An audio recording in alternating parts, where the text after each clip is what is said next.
All right, welcome back to the Art of Good Governance Communication. Today is Friday the 15th at 9:30 in the morning. Welcome, Brandon Swanson. Thank you, sir. I'm really excited to have you here. Thanks. Really, I'm excited to be here. Yeah. So, I thought in the future we'll continue to bring in, Ashley to talk to us about the public, about library activities and where we are with some reopenings and obviously community events and activities. And we'll bring in Chief Euler. Next week I'll be in the lovely state of Pennsylvania, so maybe you and Max can talk about whatever you want to talk about. Sure. So welcome. I'm really glad to have you here. Thank you so much. Yeah, it was a rigorous audition process. Yeah, it was brutal. Well, yeah. you got your union acting card now. So a couple of notes. Thank you very much to the City Council, the executive team, and the members of the public who took part in this week's council retreat to look at our strategic priorities. Council did a lot of heavy lifting. It was a long day, 9 to almost 2:30 or so. The council did prioritize a series of things that we're to be working on, some of which public are not they're not the things that you're going to see on the street or in the urbanized forest, but there are things that we have to do because we either have grant funding. We talked about that. We've gotten well over $1 million worth of grants from the state and from the feds that we need to implement. So those are obviously priorities. And then there's some things that are, we've got a series of laws and policies that are inconsistent with state and federal law that we have to address as well. So those are things that are not, the most exciting public projects, but things that we have to take care of, and the council understands that, so they maintain them as priorities. So great work, everyone, and thank you to Dale Byrne, Carol Hall, and Nilo and Cruz for their contributions. So well done. Also, great job. We had our semi-annual, it wasn't our annual meeting with Visit Carmel last night. We met with our agencies, our PR and our marketing agency. And we're looking at marketing pillars for the next year. Some great new ideas. I think the public's really going to like it. And I wanted to really thank our chair, Chef Pepe, and our amazing executive director, Amy Herzog. There is a new initiative on destination stewardship. So, we talk about ensuring that visitors love Carmel like a local. And some people, I think we need to drill down on that a little bit and kind of explain what that means. But we will have a whole new initiative that focuses on destination stewardship. So great job, Ms. Herzog, for prioritizing that as a pillar. And and thank you again. So that's what I got. What do you got, brother? I got a lot of exciting stuff, actually.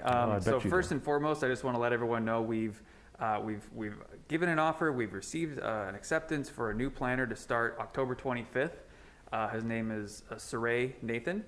He'll be joining us from Southern California, so California guy, so he understands California planning, coming from another community where there's a lot of interaction with the public, so I think he's going to have a great handle on customer service.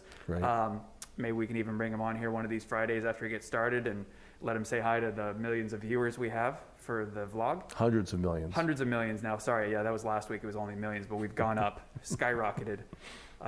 Like Jeff Bezos. So we've got a new planner starting on the 25th, and I'm really excited about that.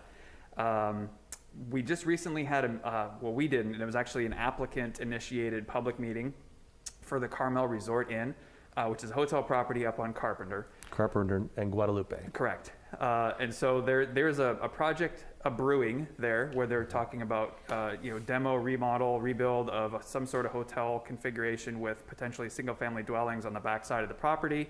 The applicant's doing a great job right now getting out into the community, getting feedback early in the design process. We don't even have a planning application yet. Right. So they haven't even come in. All they've done is they've gone through the Forest and Beach Commission to find out which trees need to stay and which trees can go. So that's all they've done with the city so far. So this meeting was at La Playa. It was a smaller meeting. It was really geared towards the folks that live directly around the property, so they can get some early feedback from the neighbors. However, the applicant has said they want to have a second meeting here in the next 2 to 4 weeks with a much broader net being cast, sending out notices in the Pine Cone. We'll advertise it here, our constant contact, all that. So that'll be coming up here within the next month.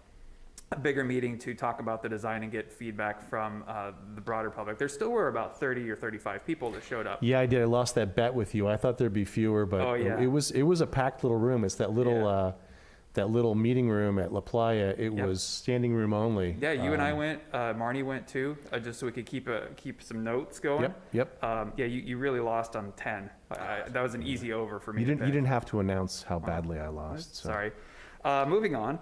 So I do also want to share, you talked about grants a little bit ago, which teed me up to talk about we received our third and final grant in a series of grants that are meant to allow us to do some work to explore affordable housing in the village. The state requires affordable housing to continue moving in all jurisdictions.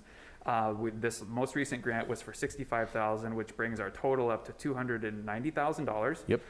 It's a great chunk of money, and what we're going to do with that is we're going to have an RFP, a request for proposal, soon out on the street to bring someone on board and help us do first a feasibility study. And what that'll do is it'll look at the city, look at where our zoning is, what type of structures we have, limitations on water, traffic, things like that, to see what are the potential barriers to increasing housing. Right. So that's the first step in any good housing program, is to see where your barriers are. So we're excited to get going on that. It's a really important project because like everywhere in California, we need more housing and we need more affordable housing. So we're excited to get working on that.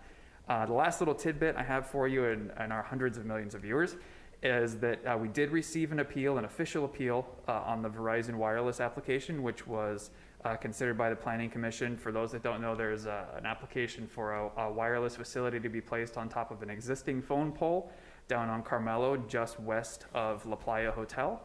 The Planning Commission denied that, and that has been appealed by Verizon, so we'll be going to the City Council in November 2nd meeting. And that's all I have. It's going to be a good one. Yeah. No, it was, there's a lot of information on that. Pretty short appeal, but they, again, reserve the right to amend their appeal documents, which they can do. That's right. So we'll produce a packet for the November meetings in little less than 2 weeks.